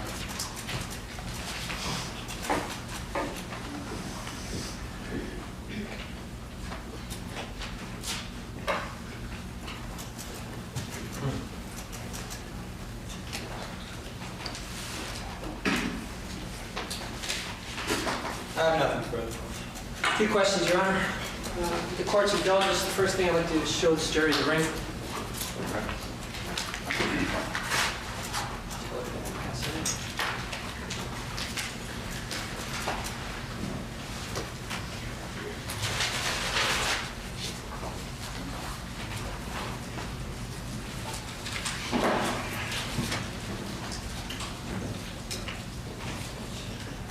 Do you mind if I wait 1 second, Your Honor? Okay, you go. They can ring and listen. Yeah, a good emoji for this might be like Mary, like a Mary and a lamb or something. Honestly, with the bow. That's the vibes I'm getting. All right, Mr. Randall, I want to make one thing clear. The defense attorney asked you a lot of questions about what was coming from Bill and the conversation I don't know why the captions went off there. you had. The conversation on the way to Haverhill in the car, that was in Pam's presence, right? Yes. That's nothing you got from Bill, is that correct? Correct. Now, you talked about the conversation, the defense attorney brought up the conversation you had on June 10th, Ralph Welch, when you mentioned insurance, you mentioned payment. Correct. Is there any conversation about speakers at that time? Yeah, I got a pair of 10 box speakers from Gregory's truck that Pam had given him. And he said, how did you think I got those? Referring to the speakers. So that was a conversation in Ralph Welch's presence. Yes, it was the comment was directed towards Ralph Welch about payment to Gregory Smart. Now, the ring that you referred to that Gregory Smart said, I can't take it off, my wife would kill me. Is there any question in your mind there was a wedding ring? No, there was not. Did he refer to it as his wedding ring? No, he did not, but it was on his hand, and it was just a simple gold wedding ring. And you assumed it to be a wedding ring? Yes, I did. Now,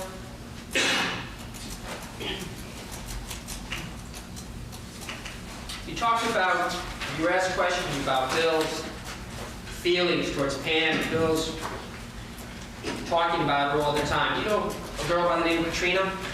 Yes, I do. Who's Katrina?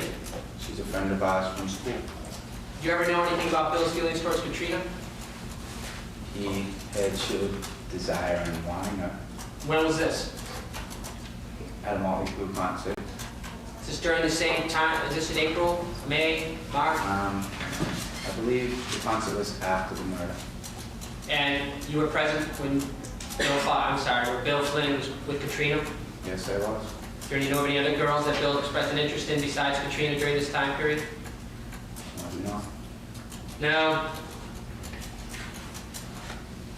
when you left the condominium before you missed the morning drive, You had the bag with you and the knife, is that correct? Correct. Give the jury some indication of how you got over the railing. I jumped, I put my right hand on the railing and bolted over it. Just swung my body up and over the railing. Is that difficult for you to do? No. Now, I want to refer you to a police report that the defense counsel referred to in his cross-examination. I believe his words were you had said to the police officer, "on the edge," is that correct? And he asked if you had said that to the police officer? And I asked you to look at this police report and see the full quote. Do you see what the full quote is there? On the edge of paranoia. Is that the correct quote? I believe it is. So it wasn't on the edge, it was on the edge of paranoia. Correct. Now, after you'd been arrested in this case, you were represented by attorneys, correct? Correct. You thoroughly talked to your attorneys, did you not? I did. I'm sorry? I did. You satisfied with the representation? Yes. And these police reports that the defense attorney talked about that you reviewed, were they given to you by your attorneys? No, I was not given the reports. They had all the reports together with them when they came to visit me, and on a few occasions I was allowed to read a few of them. I mean, that was your defense attorneys that did that for you, right? Yes. Now, this document that the defense attorney referred to about statements made by Raymond Fowler, you had learned Raymond Fowler had gone to the police, correct? Correct. And Raymond Fowler had gone to the police after Ralph Welch had gone to the Ladders, correct? I believe yes. And you found out that Raymond Fowler was talking to the police. Yes. Did that upset you? It scared me. Made me angry that they talked, but it scared me more than anything. Now, the defense attorney also talked to you about a deposition that you had given in this case. Remember that? Yes. That was a deposition that they were asking you questions, correct? Correct. We were present as well? Yes. And you sat down in the room and there was a stenographer? Yes. And they answered your questions? Yes. I'm sorry, let me rephrase it. They asked you questions Yes. and you answered their questions. Yes. And you had your lawyer was there as well. Yes. You know how long the deposition took about? I believe it was a little over an hour and a half. There's no judge there or anything, correct? No, it was not. Now, do you remember when he was asking you questions about what you said to your mother? Yes. And you quoted some lines you had said? I believe I did, yes. Do you remember being asked these questions and giving these answers? Question. Page 62, I'm sorry.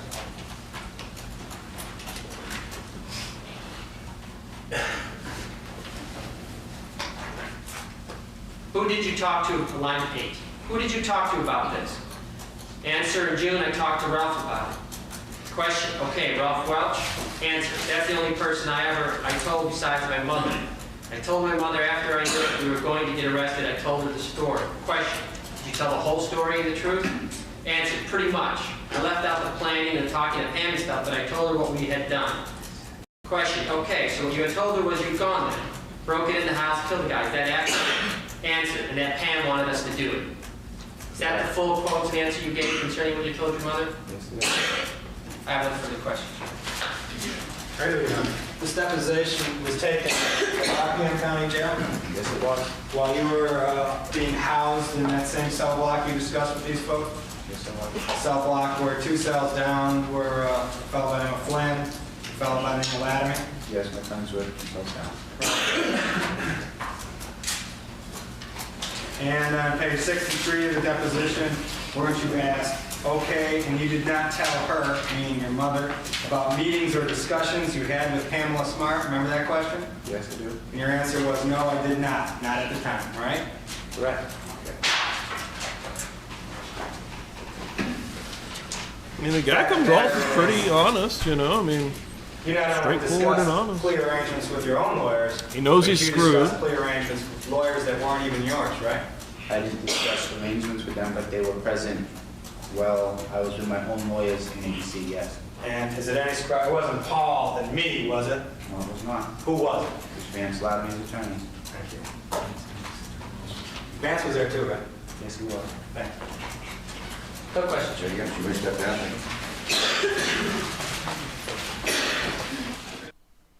Let's see where we're going next here. Next, we've got Corporal Kevin Babcock. How long we got? 10 minutes, all right. And Warren Edwards. So we'll start here. Let me get this name. Get that set up. Thanks everyone for joining me. I appreciate it. Tonight I'll be live on WrestlePlunge and twitch.tv/WrestlePlunge with Southeastern Championship Wrestling from where am I doing this at? From 1981. So please come through. I would appreciate it. It's going to be we have a good time on there.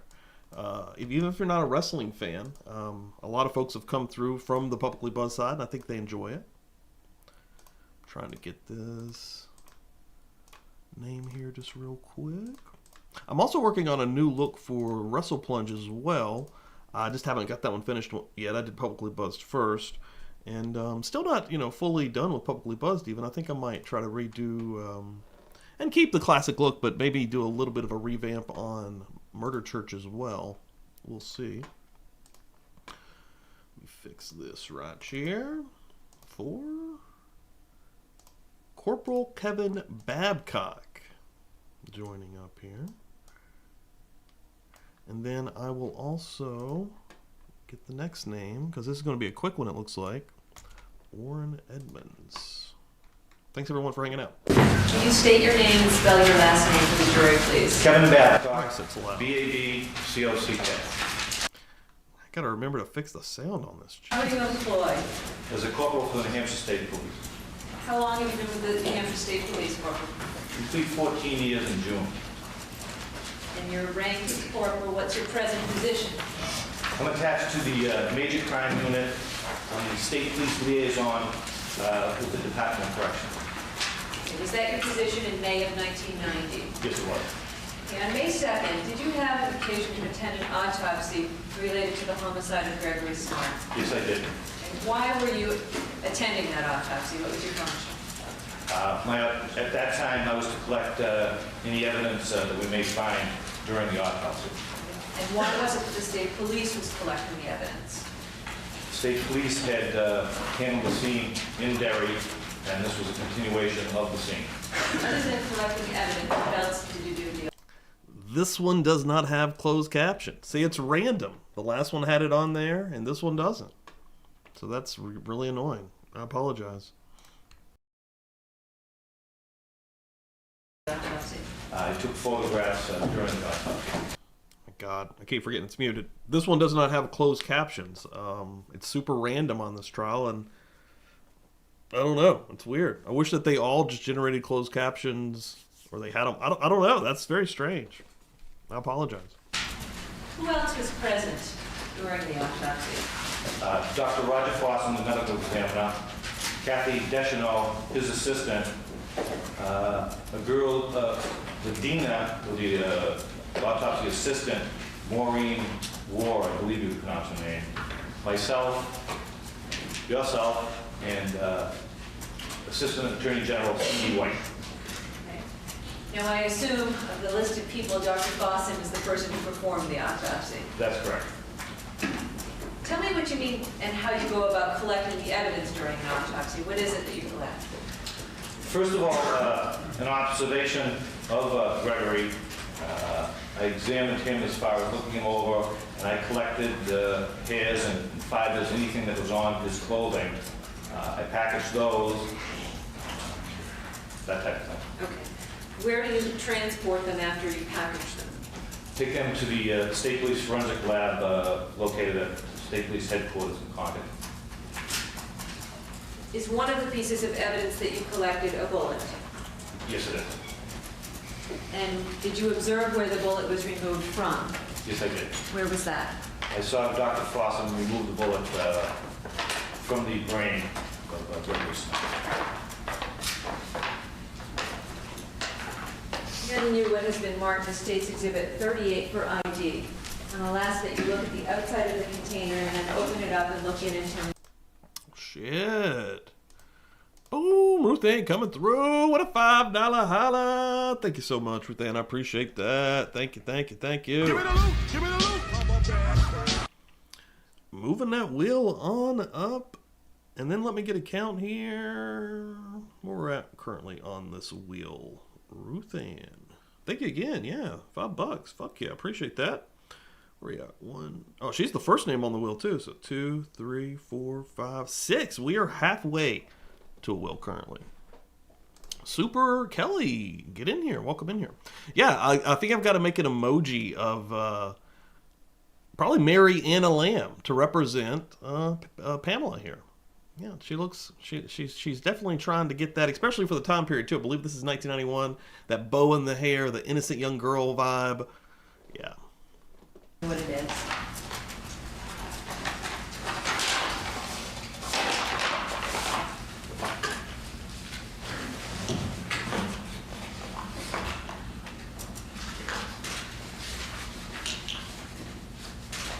This is the projectile that I received from Dr. Fossum at the autopsy. Right, and how do you know that's the same projectile that you saw Dr. Fossum remove from Mr. Smart's head? What I had done when Dr. Fossum handed me the projectile, I had a piece of filter paper in my hand. Dr. Fossum placed it on that. I wrapped that up, taped it. Hold on real quick. I just got an amazing message and donation from the beautiful Kathy. Kathy, thank you so much. Kathy and possibly Pumpkin are on their way to pick up some cleaning supplies, wink, wink. And along the way, Kathy sent $25 through Venmo. Holy shit. My God. Extra bells. Incredible.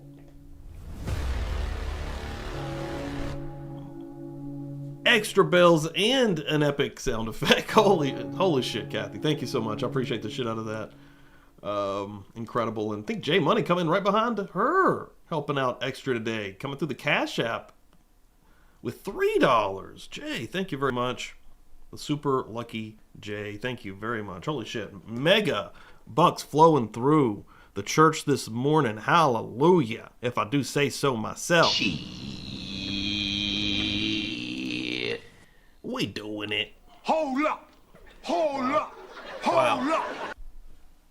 That is incredible. Thank you guys so much. Holy shit. Like, when it gets crazy like that, I don't even know what to say. I'm just like, oh my God, this is getting crazy. Thanks, guys. Seriously. I love you guys. I placed it in this plastic container, screwed on the top, placed a piece of evidence tape on there to secure it. Then I placed it in this bag and filled out the information on the envelope. And did you mark the container in any way? Yes, I did. How did you mark it? I marked it with projectile, the date of 5/2/90, May 2nd, 1990. Before you were given that bullet, did you observe Dr. Fossum do anything with it? Yes. Dr. Fossum cleaned the projectile off, and then he took what I believe they call a metal pencil, and he put his mark on it. Then he handed it to me. Okay. Maybe you can package it up together.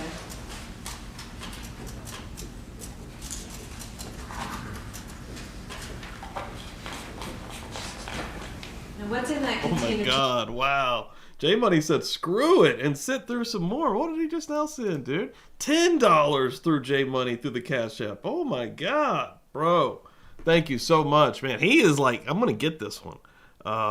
My God, I'm going to give you this one. You gotta fight for your right! To party! Holy shit, though. Oh my God.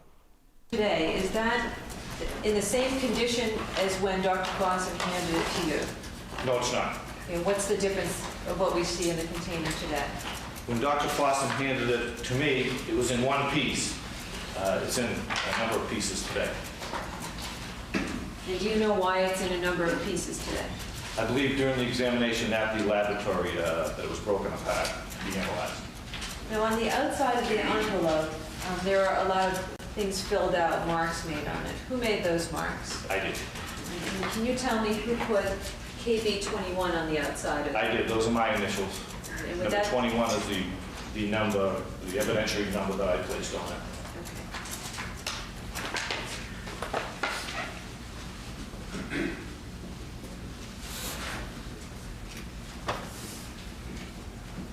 And after you package them up, the bullet up, and mark the outside of the envelope, Where did you transport it to? To the State Police Forensic Lab in Concord. And who did you hand the package to when you arrived there? Criminalist Warren Evans. Where were you when that occurred? In the lab? Yes, I presented it to him at the counter. He filled out the paperwork at that time. Okay, thank you. Thank you, sir. No questions. You step down. Thank you. What is your name, sir? My name is Warren Herbert Edmonds, Will you spell your last name? Edmonds. How are you presently employed? I'm employed as a criminalist in the New Hampshire State Police Forensic Laboratory. Do you have a particular area that you work in the state police lab? My area of specialty is forensic serology. How long have you been with the state police total? Slightly over 20 years. For those of us non-scientists, what is serology? Serology is the analysis of blood and body fluids. Forensic serology is the same analysis, but usually of dried stains. And was that your position in May of 1990? Yes, On May 2nd, 1990, did you receive some evidence from Corporal Babcock that related to the Smart homicide? I did. And without listing it all, what did you receive? How many items would you say? I would say essentially 20 to 25 items, which could be classified as items secured at the autopsy of Gregory Smart. Where were you in the lab when you received the items? That sound, oh my god. I thought that was at my house for a second. I was like, oh fuck.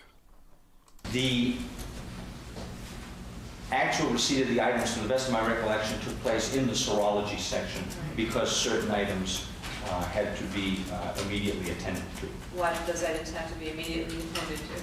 It was my understanding that the items were still wet, moist, I should say, and should be taken out of their packaging and laid out to dry. Okay. Did you also receive a number of items packaged in paper envelopes? Yes, I did. Showing you what's been marked as State's Exhibit 38D. Have you seen that envelope before? Yes, I have. Okay. And when was that? When was it? I first saw this item on May 2nd, 1990. Did you ever open up that envelope to look inside? To the best of my knowledge, I did not open that envelope to look inside. I merely affixed notations to it that allow me to identify it today. And are there any notations that you have? I don't know if I believe him. To the best of my knowledge, I don't remember opening that envelope. I assigned a laboratory file number to the exhibit, which is 65748, and I put my initials, which are WH, on the exhibit. And of course, the exhibit number, KB21, was originally on the envelope. After you received that envelope from Corporal Babcock, what did you do with it? Initially, my memory is that I was involved with taking certain items out of their packaging, of which this one was not one of them, but certain items of fabric or cloth-like materials, of clothing, etc., and removing those from their packaging to lay them out to dry in the serology section. And what did you do with that particular package? Did you also put it in the serology section? Originally, this package was in the serology section. However, subsequent to that, it was placed into a different section of the laboratory, which is the firearms section of the laboratory. Now, the area of the lab that we're talking about, the firearms inside of the lab, who has access to that? The firearms laboratory, as well as the serology portion of the lab, is accessible by any of the people of the forensic laboratory staff. So I couldn't just walk in there. You have to be somebody who's a part of the forensic laboratory. That is correct. You have to be someone associated with the forensic laboratory. And in fact, a police officer such as Kevin Babcock, when he comes into our laboratory, is is accompanied by a laboratory staff member. Okay, thank you. Warren, I don't have any questions, thank you. Step down. All right. Wasn't a lot going on there. 54 minutes, starting with, let's just see. Vance Lattime Sr., Detective Sergeant Carlene Thompson, and Roger Close.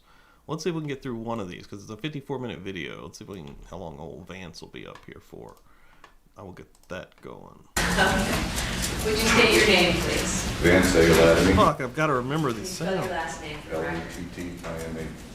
Where do you live, Mr. God. Lattamy? 65B Collins Street. And how are you presently employed? Work at Seabrook Station as a laborer How long have you held that kind of position with Seabrook?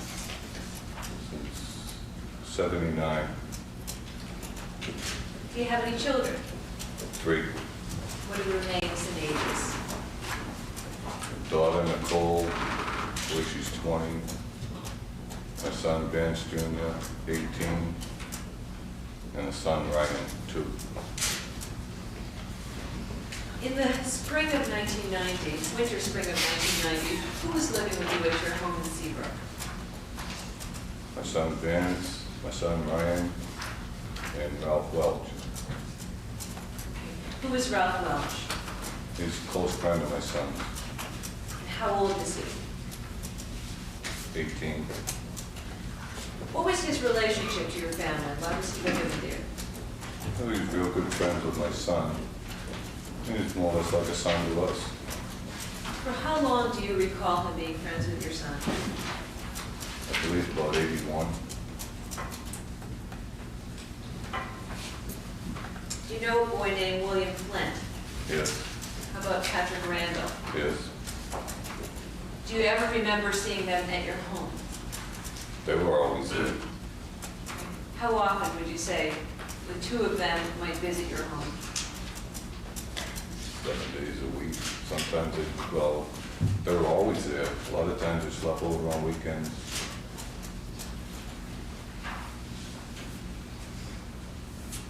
Other than Ralph Welch, Patrick Randall, and William Flynn, do you recall any other person of their age being around your house as regularly as on? No, On June 10th, 1990, did you have an occasion to go down to the Seabrook This man has no charisma. Police Department? yes. Why did you go to the police department that day? Brought a pistol down to get a ballistics test on it. And what led you to go down to get a ballistics test done? Yeah, J Money again, dude, coming through, trying to get that will going. I think we're still a little ways off. I think he just sent a $4 holla. Oh man, I shot Marvin in the face. Why the fuck you do that? Thank you so much, dude. Ralph had come in the house, he's all upset and everything. He started just trying to tell me that there was there'd been a robbery or a burglary. So he was all upset. So anyways, he said one of my guns had been used. Okay. Your gun had been used in a robbery or a burglary? Robbery, burglary, where a guy might have been murdered. Did he tell you who might be involved in robbery or I object to burglary? the hearsay, Your Honor. Take one, come on. I'll withdraw it. All right. After you learned that this gun might have been used in a burglary. It's a pretty epic or a stash, robbery, honestly. And you went down to the police station, what happened? I'll get to the police station. Then Detective Sergeant Carlene Thompson asked if she could help me. I told her I had a pistol. I'd like a ballistics test done on it. She asked why. I told her, well, it sounded kind of crazy. I said, but it may have been used in a robbery or a murder. Okay. And then, want me to keep going? Or? That's fine.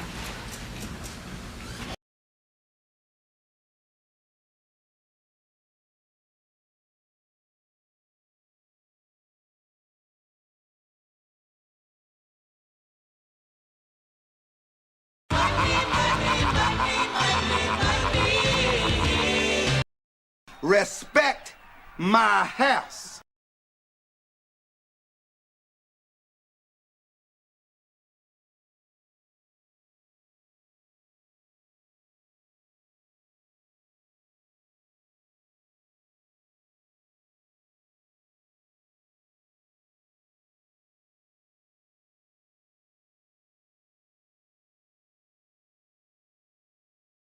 My God.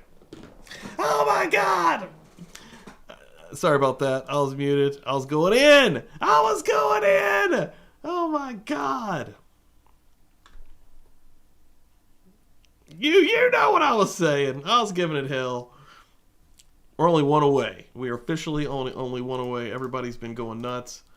Oh, and I think it's over. Boom. Pammy coming through to finish off the will, getting the final spot. $10 through the Cash App. Holy shit. And there we go. I'm going to get a will going right now. That's how we're going to finish out the show. My God, Pammy, thank you so much. I'm in love with a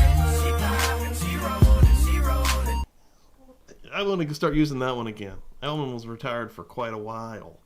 I know. I mute it now because like all the clicking, actually I'm looking into a mouse and a keyboard that doesn't make as much sound. Because, dude, I listened back to one of the wrestling streams where I was trying to clip it or something, and I heard, like, while the video's going on, all this clicking going on, because my microphone's right here, and I've got, like, you know, cheap-ass shit, so it's not like... So I'm looking into getting some quieter equipment for that reason, so I don't do that. But we're right there. We're doing it. Let me get this going. We got a wheel on our hands. I'm going to get it going right now.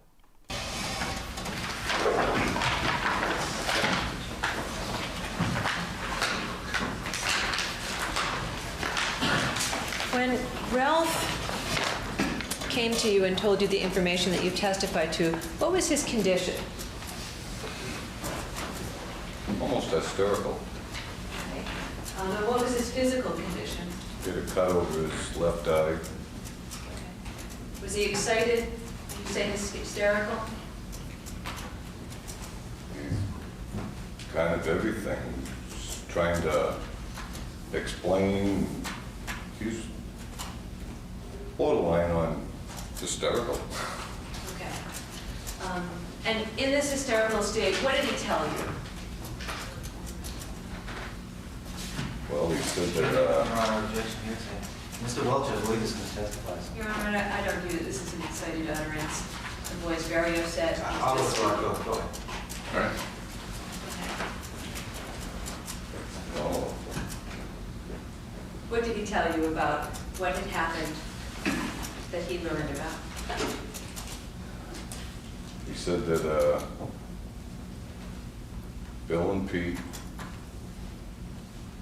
were in the process of a robbery or burglary, but a guy came in, they killed him. JR was with him. He didn't have anything to do with it, but he drove. And I was asking him questions, but anyways, then it went, but when your guns were used, I asked him which gun. He says, I don't know, a 38. Went into the bedroom, pistol was there, checked, the 38 rifle was there. Went back out, I asked him which 38, a rifle or a pistol. He says, I don't know, it's 38. Okay. And what's his condition when is he telling you this? Is he composed? Is he crying? Is he what? Oh, he was sobbing in between. He was leaning against the wall. He slid down. Back to left him slide. He slid down. I went into the bedroom to check the rifle, come back, helped him up, set him in a chair. Did you at some point go back into the bedroom? Yes. What did you get? I went in, told the wife I'm taking the guns down to the police station. I grabbed the pistol out of the top drawer. Okay. What pistol did you grab out of the truck drawer? What kind? 38 shot rounds. What does that weapon look like? It's, stainless steel, black handle. Was it in? Two-inch stun-over barrel. Was it in a holster or out of a holster? It was in it's a purplish colored holster. Was it clean or unclean when you pulled it out? It was clean.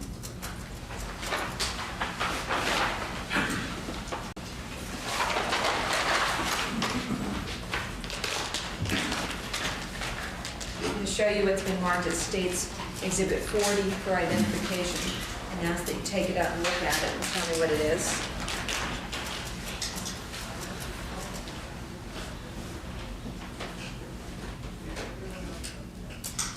My pistol. And when you say my pistol, is that the pistol that you brought down to the police station? Yes. How can you recognize it as being yours? Serial number. And the fact that the brand new pistol and it's all scratched up. And how is it scratched up? Myself, but then it's timing to it, I don't know. Okay.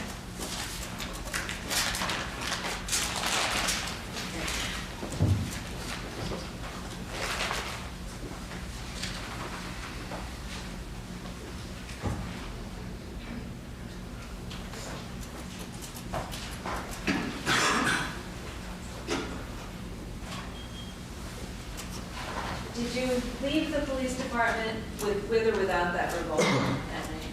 No, I left that there. And just to repeat, whose hands did you leave it in that day? Detective Thompson's. Thank you. Good morning, sir. Morning. Just have a couple more questions for you. I think he said when Ralph came, he was injured. Can you tell us a little bit more about that? He had a cut over his eye. I thought his car might have fallen on him because his back and stuff was all dirty. His back was dirty, and the cut was a little scratch. Had it bleeding, or was it Tiff, bleeding? welcome in. Well, you could see blood, but it wasn't really... 13K, welcome in. It was running down his 13 face. Kings, welcome in. Okay, and you indicated he was hysterical, and did you in fact have to help him into the house? He couldn't walk, he was so upset. No, he came into the house. Was there some point where you had to pick him up? Yeah, after he started telling us about it and stuff, he was leaning against the wall, and then after he started telling us, he started crying, he slid down. I'd run in to check, see if the pistol was there, I believe. Then I turned around and came back out, picked him up, then he was talking some more, he's sobbing and stuff in between. Then I set him on a chair,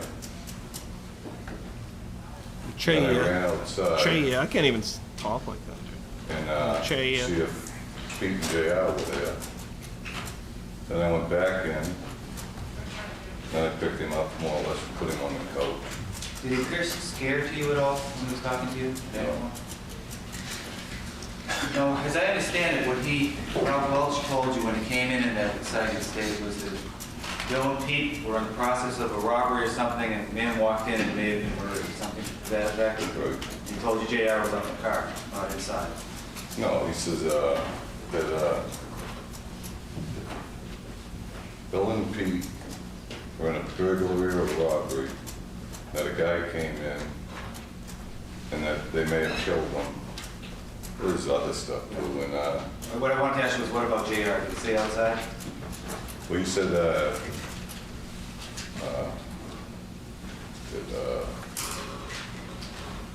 JR was there, but he knew nothing about it. Did he mention anything about whether he was afraid that they might kill again, Raymond Fowler or him or any other individual? Did he say that when he was hysterical?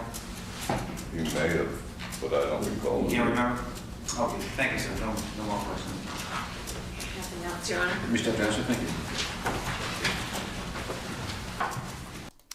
All right, we'll start with, who is this coming up next?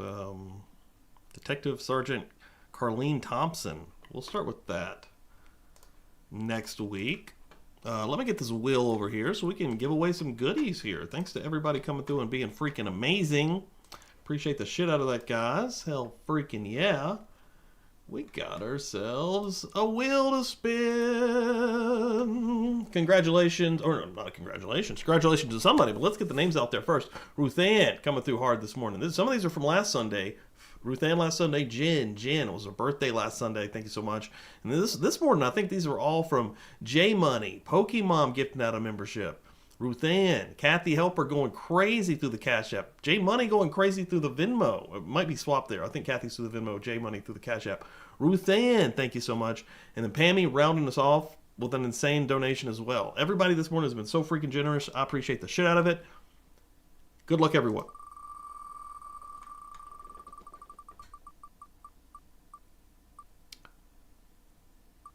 Ooh, I think the birthday girl won last week. That's 2 weeks in a row for Jen. Holy shit. Damn, Jen's coming for J Money's crown of luckiest Buzz Nation member. Holy cow. Love to see it. Teresa actually won a shirt. That's right. She won the shirt wheel. Jen won the stuff wheel. And Jen is going to get one more spot for some goodies. Hell yeah. Thank you all so much, man. Seriously, I appreciate the shit out of y'all coming through and helping me out. We're going to keep doing it. Come back next Sunday for some more Pamela Smart. Come through tonight. This stream right here is going to take you directly into Wrestle Plunge. Tonight, like I said, we watch classic wrestling. We go through time. I've watched a bunch of different years, and every time I get through with a new one, we go to another time. We get in the spaceship, and we go to another time period. Right now, we're in 1981, and we're in the Alabama area. Alabama, Tennessee. This promotion called Southeastern Championship Wrestling. Super fun to watch. Again, it's like it's time travel, but we're lucky enough that somebody recorded this on their TVs when VCRs costed so fucking much, and it's pretty dope. Come through tonight, hit the like even if you don't come through. Other than that, I'll see you Tuesday night, and like I said, we are very close to finishing the book that we're on right now on Book Club, which is Mindhunter, and if you become a member, you can go back and listen to all of those. We listen to that through Audible Live. I'm not reading it to you. There's a professional doing that. I hang out. We hang out and chat on the side. I pretty much just let it flow through. Very little pauses. Come hang out. We're going to be finding a brand new book very soon. We're at the very end of this one. So, let me look in the chat here just real quick. Sarah, thank you. Thanks everyone for coming through. I appreciate it. We're getting a little wild in the chat here. Rigged for Jen. Oh my lord. Yes, just a crazy Jen. That's who we're talking about here. It's her birthday last week. And Jay, man, thank you so much for being so generous this morning. Everybody, I appreciate it, guys. Incredible way to start out your Sunday. I've got to go and I've got to go do a little shopping. I got to figure out what I'm going to get for meals this week. And yeah, and get ready for tonight. Everybody, thank you all so much. Hopefully we have a good week with weather. This week was a little bit cold and not as warm as it had been. I think hopefully we're going to be going into some more winter. We're going to be going into some warmer weather. Better not get any more winter. I'm done with it.